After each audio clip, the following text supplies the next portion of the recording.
Okay. I'm sorry, Tasha, I didn't hear you with all the Yes. Yeah. background recording. Should I go ahead and share? Yep. Go ahead and share, and then I will. Okay. I'll do a little introduction. Um. Okay. Providence. Please begin by introducing yourselves and explain your rate request and give your presentation.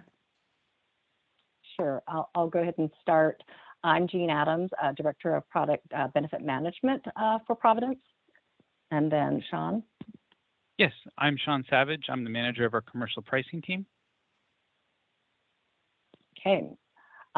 Proud to be presenting our 2023 product plans. Providence, we believe everyone deserves the absolute best care, no matter what their circumstances. So Providence has a history of 160 years of serving our community. We believe that health insurance is much more than a perk or benefit. That's why our health insurance goes beyond the numbers. We are committed to not just treating sickness, but to take care of the whole person and provide true population health.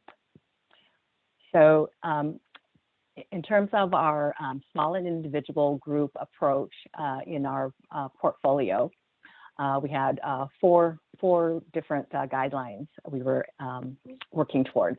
That was to minimize any kind of member disruption so we can ease our members' way to a more healthy life, continue to offer our plans statewide, meeting our members where they live, continue to offer both integrated and broad networks with our signature choice and connect plans, and expand benefits as needed to serve our members.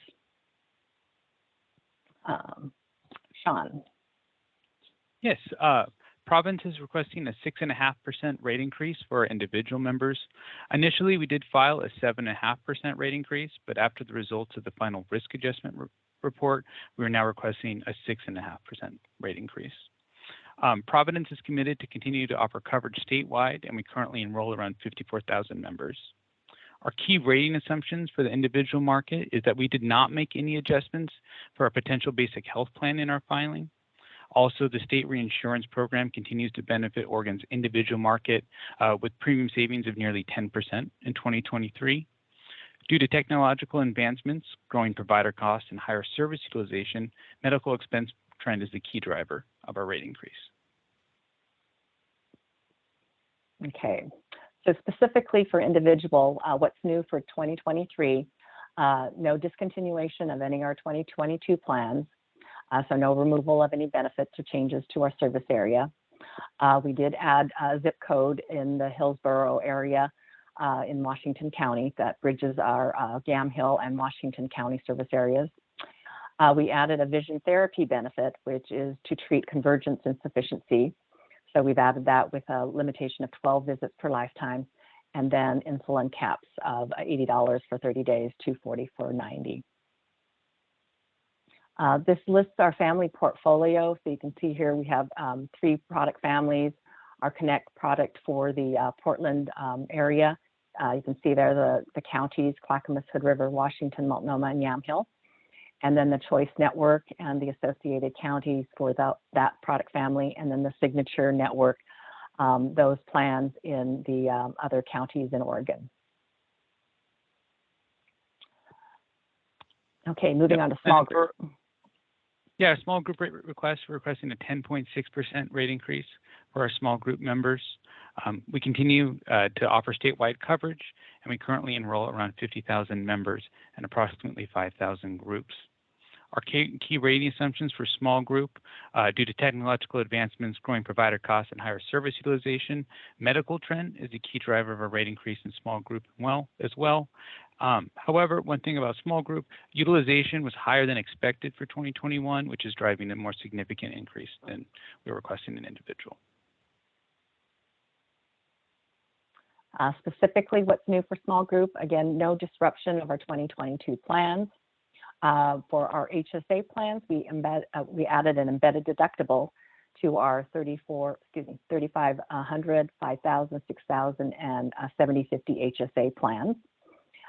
Like individual, we added that zip code in Hillsborough and the vision therapy benefit and insulin caps. This lists our small group portfolio. You can see here the six different product families. The items in red are adjustments or new. The 750 Platinum is new, but all the other ones are just adjustments with the deductible and probably some minor cost share changes, but essentially all the same plans.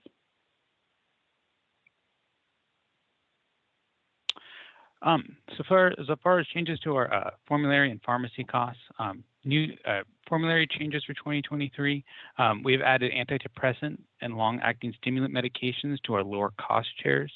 As far as removal of previously covered drugs that may have had a high utilization rate, generally we do not do that. We try to avoid making changes to that to minimize membership disruption. Changes to prescription utilization management. We have expanded our preferred biosimilar product strategy, which are high cost and highly utilized medications to help aid in the treatment of cancer, arthritis, and other common chronic conditions. As far as the impact of pharmacy drug cost on rates, pharmacy costs do continue to rise faster than medical rates, with many new and important treatments coming to the market. In 2023, we expect our pharmacy costs to account for 13.7% of our total cost for small group and around 15.1% of the total cost for individual.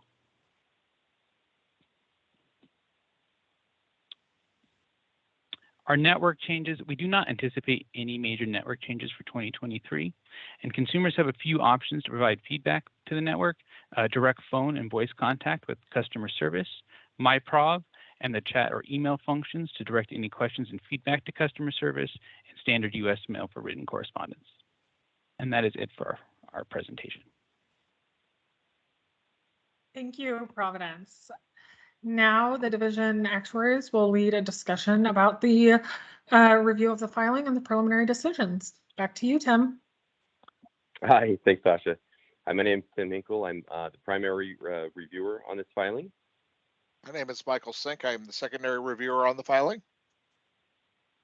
Yeah, we took a look at both of these rate filings from Providence that came in, and one thing we did notice, and similar to what we said about Kaiser, is that the difference between the 2020 experience and 2021 experience was kind of anticipated. 2020 was lower due to COVID, and 2021 was a bit of a rebound with folks coming back to do the services. I do want to talk a little bit about the small group first, I believe. On the small group side, I think what I just said is kind of reflected in the rate increases requested by the carrier in the last 2 years. For 2022, the rate increase was actually a decrease. It was a minus 3.3% decrease. And the requested amount in 2023 is a 10.6% rate increase. And if you were to average those two out, you get roughly about a 3.5% rate increase year over year. So that was one thing we did consider when we looked at this rate increase. The other thing that we looked at was the trend, and we compared the trend across all carriers, and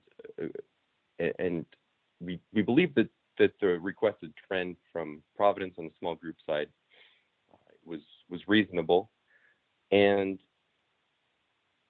we found no other concerns on the small group side. I know the rate increase is large, but like I said, coupled with the decrease last year and the increase this year, this kind of just mirrors what we were kind of expecting to see as experience flowed through. So on the small group side, we preliminary proposed to approve as filed. On the individual side, there's a couple things I would like to point out.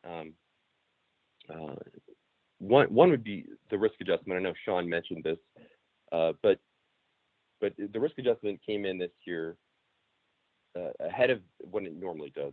Well, not ahead of when it normally does, but our hearings are later than they normally are, which helped out in a way that we could see what the final risk adjustment numbers were prior to our hearings.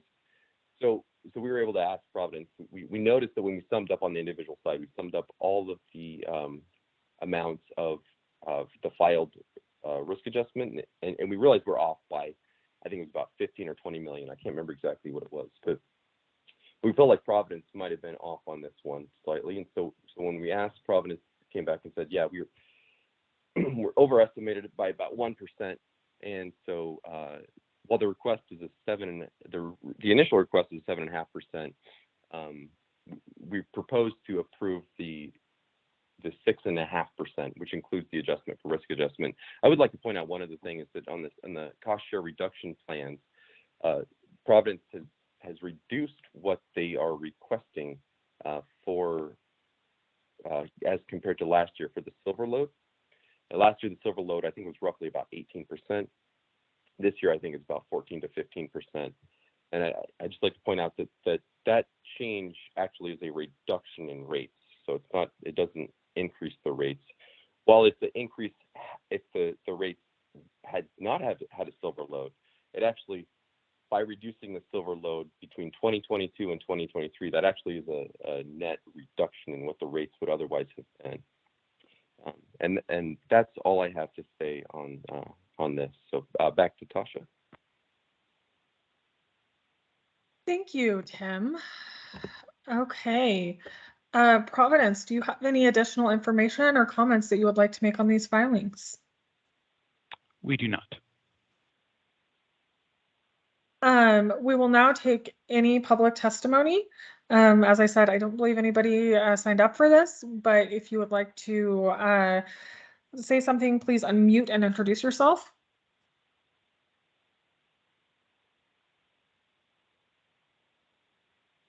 Okay, so let me remind anybody listening that tonight or today is the last day to submit public comment, and the comment period closes tonight.